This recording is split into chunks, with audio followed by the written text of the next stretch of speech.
Hello and welcome to Midday News on VOP TV. I am Fina. Okay, the headlines. I feel your pains. It will soon be over, Tinubu tells Nigeria. President Tinubu to inaugurate Lagos Red Rail lines today. Army discovers 40 illegal oil wells in rivers. And now the news and details. We'll begin the news with an update that the President Bola Tinubu is expected to inaugurate the Red Line train of Lagos State. In a statement by the Lagos Commissioner for Information, Gbenga Omotoso, he said that the commissioning of the Red Line train will signal the takeoff of another major game changer in the state's transportation infrastructure. This brings to 2 rail lines owned and operated by the Lagos State government. The first rail project, the Blue Line, runs from Marina to Mile 2. The rail project is being undertaken by Lagos Metropolitan Area Transport Authority, LMAATA, an agency under the Ministry of Transportation.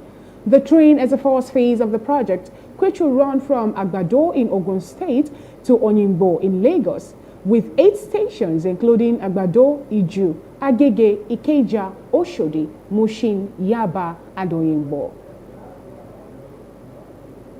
Meanwhile, President Bola Tinubu says that he is aware of the excruciating pains and hardship Nigerians are passing through due to various policy decisions of his administration. Tinubu stated this during his visit to Ruben Fasoranti, a foremost leader of the Pan-Yoruba socio-political group Afenifere, at his residence in Akure, Ondo State capital. VOP News reports that President Tinubu was on a private visit to the state to condole with the family members of late Governor Rotimi Akeredolu. Dare Ajayi, spokesman for Afenifere, who attended the meeting, quoted Tinubu as saying he was working to reduce hardship in the country.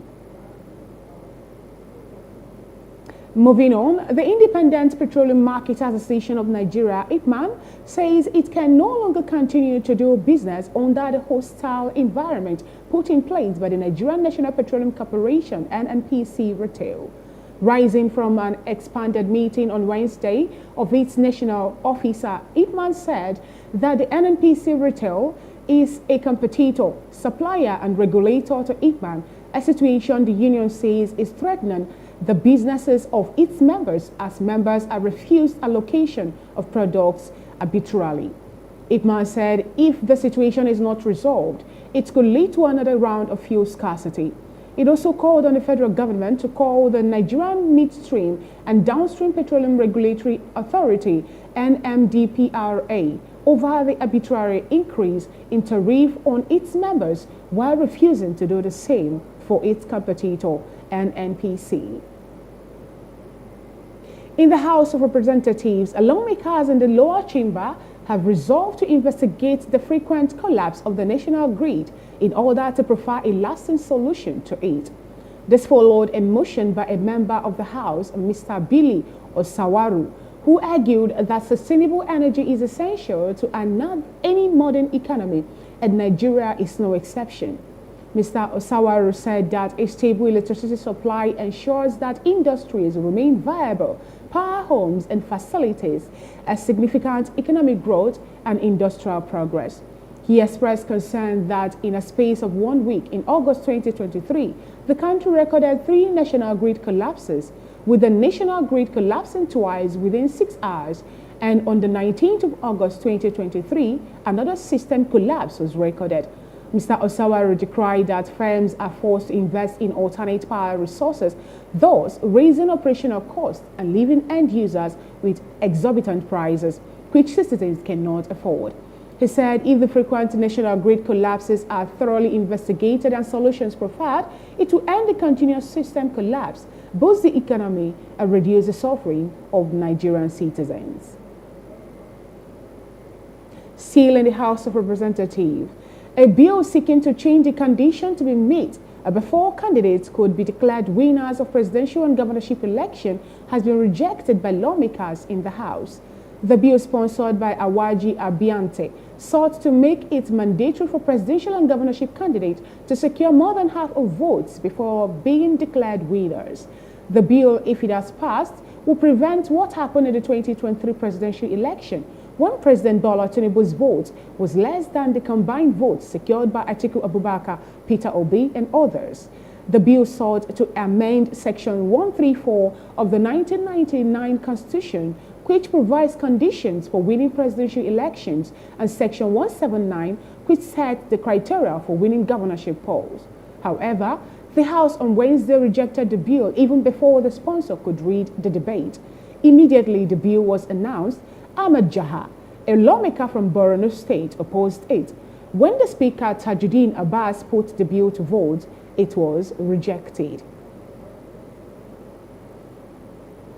Also, the House of Representatives has exonerated the Managing Director of the Nigerian Port Authorities, Mohammed Bello Koko, of 178 billion naira in bad debt allegations as contained in the 2019 audit, a financial statement of the authority. The chairman of the House Committee on Public Petition, Mike Etaba, dismissed the allegations at a public hearing held at the National Assembly Complex, Abuja, on Wednesday. Recall that the Forum of Non-Governmental Organizations in Nigeria had accused the Nigerian port authorities and Bello Koko of complicity in the mismanagement of 178 billion naira for the bad debt in the agency's audited financial statement. At the resumption of the public hearing on Wednesday, the forum failed to appear before the committee to defend its allegations. Disappointed by the absence of the forum, Etaba dismissed the petition for lack of merit, saying the petitioners had failed to appear before the committee to provide its allegation against the Nigerian port authorities and the managing director.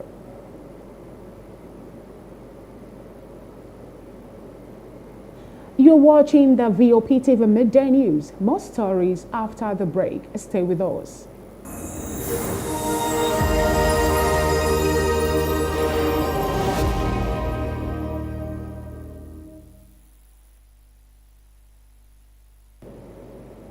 Welcome back. Now to politics. Edo State Deputy Governor Philip Shuaibu has stormed the People's Democratic Party PDP's national headquarters in Abuja, demanding the party's certificate of return for the governorship election. Shuaibu was declared the winner of a parallel PDP governorship candidate for the state, while Asue Igodalo won the main election. Although the PDP had presented a certificate of return to Asue, Shuaibu was at the party secretariat Wednesday to ask for the same thing. He insists he won the primary election and should be formally recognized as such. Before his most recent action, the Edo State Deputy Governor has maintained he is the authentic flag bearer of the party. Away from politics, head of different agencies under the supervision of the Ministry of Justice have signed a performance bond with the Minister of Justice and Attorney General of the Federation, Lateef Fagbemi.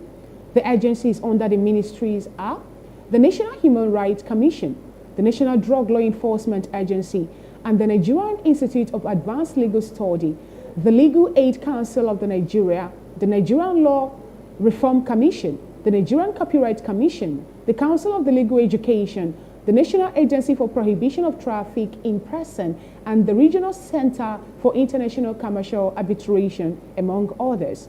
Ministers and presidential aides and permanent secretaries had, in November 2023, signed a performance bond with the president, which is expected to serve as a scorecard for implementing the ministerial deliverables and other government programs and policies. However, Fagbemi urged the heads of the agencies to embark on initiatives that would improve public service delivery strategies in the justice sector. The Permanent Secretary and the Solicitor General of the Federation, Beatrice Jedi Agba, assured the agencies that the Ministry of Justice would provide the needed support to surmount their threats and weaknesses.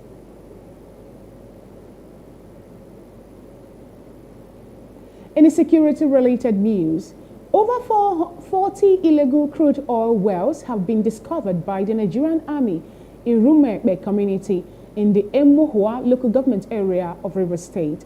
The illegal oil wells were discovered Wednesday during an operation led by the General Officer commanding Nigerian Army 6th Division, General Jamal Abdusalam.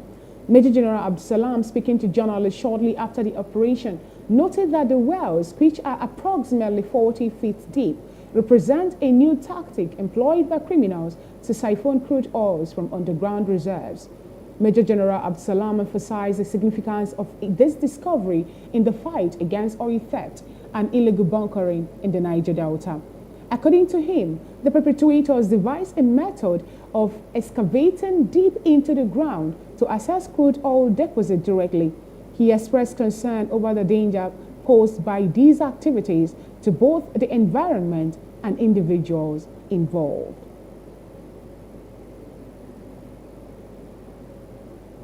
Still on security matters, the Senate has summoned the Minister of the Federal Capital Territory, Nyesom Wike, and the Commissioner of Police, Benneth Igwe, over the murder of Chris Agidi, an aide to Senator Ned Nwoko, by some kidnappers. The Senate on Wednesday resolved that FCT Minister and the police commissioners should appear to brief the Red Chamber on the increasing cases of kidnapping in Nigeria's capital city. The Senate resolution followed a motion sponsored by Senator Nwoko on the kidnap and killing of his senior legislative aide, Agidi. Agidi was reportedly kidnapped along with 19 others in Galadimawa area of Abuja in November 2023. The Senate therefore directed the installation of CCTV cameras in strategic locations within the and around Abuja highways, adding that the police should dedicate a 3-digit emergency number for effective emergency response in the case of emergency.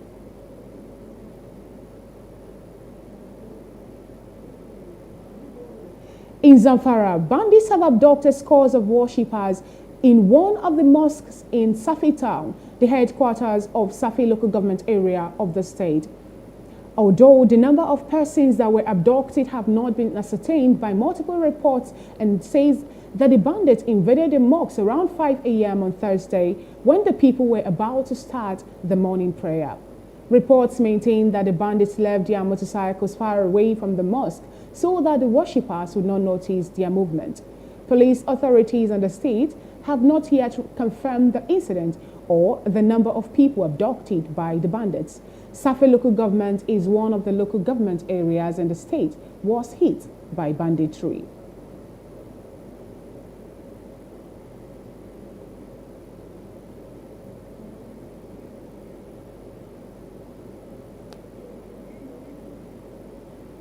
And in business, in the telecommunication sector, the Nigeria Communication Commission has reiterated its directive to telecom operators to bar telephone subscribers not linked to their national identification numbers on or before February 28, 2024. The Executive Vice Chairman, National Communications Commission, Dr. Aminu Meida, spoke at the NCC Special Day during the ongoing 45th Kaduna International Trade Fair Wednesday. Meida, who was represented by Mr. Ruben Mauka, NCC's Director of Public Affairs, insisted that as a matter of critical national security, telecom consumers must link their NIN to their SIM. He reaffirms that the February 28th deadline given to the telecom operators to bar subscribers who fail to link their NIN to SIM stands. Still in the telecom sector, telecommunications company MTN has explained that the network outage experienced by its subscribers for the major part of Wednesday was as a result of multiple fiber cords.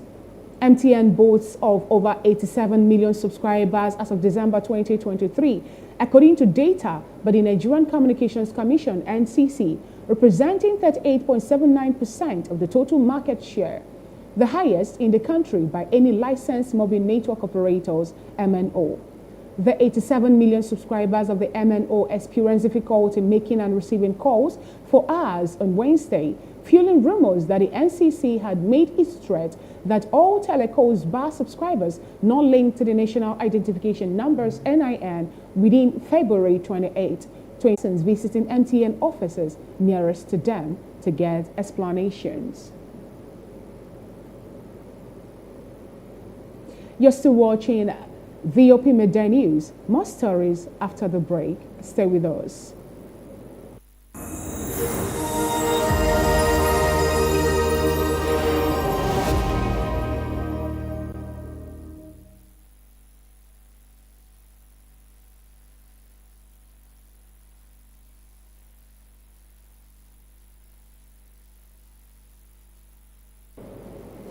Welcome back to the news.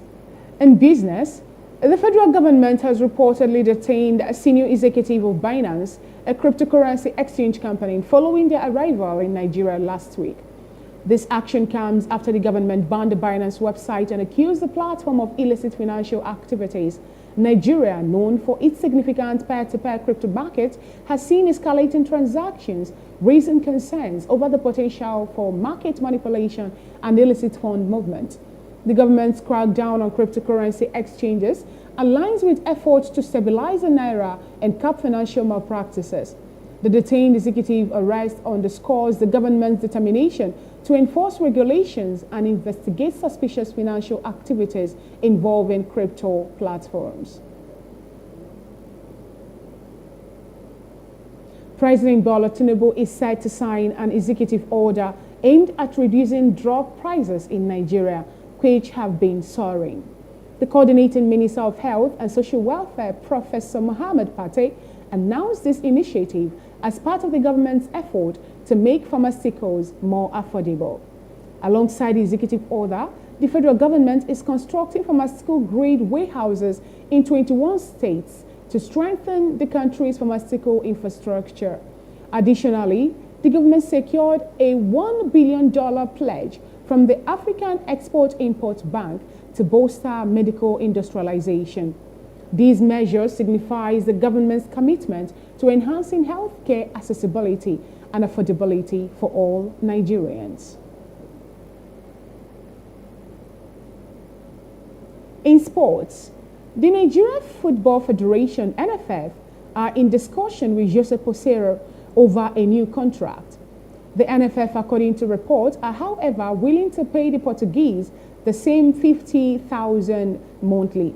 Posero previously earned $70,000 monthly but agreed a pay cut to lead the Super Eagles to the 2023 African Cup of Nations. This is 3-year-old's last contract ended at the end of the African Cup of Nations for 2023 finals. The Portuguese revealed this week that he has received at least 7 offers from different national teams and clubs. Posero says he will decide his future in the coming days.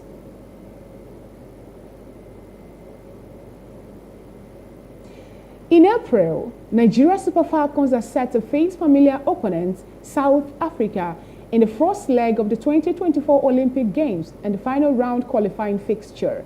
The match is scheduled to take place at the Moshood Abiola Stadium in Abuja, Friday, April 1st, 2024. The second leg is slated for Mombela Stadium on April 8th. This encounter follows the Super Falcons' 1-0 aggregate victory over the indomitable Lioness of Cameroon, securing their spot in the final round. South Africa, the reigning African champions, advanced by defeating Tanzania 4-0 on aggregate. The upcoming fixture holds significance as the Super Falcons aim to make a return to the Olympics with their last appearance dating back to 2008. That is it on VOP Midday News, but before we go, a recap of our headlines. I feel your pains, it will soon be over, Tinubu tells Nigerians. President Tinubu to inaugurate Lagos Red Rail Line today. Army discovers 40 illegal oil wells in Rivers State. Don't forget to subscribe to our channel on YouTube at Voice of the People TV and on other social media platforms at VOP TV Live. I am Fina Okechukwu. Enjoy the rest of your day. Thanks for watching.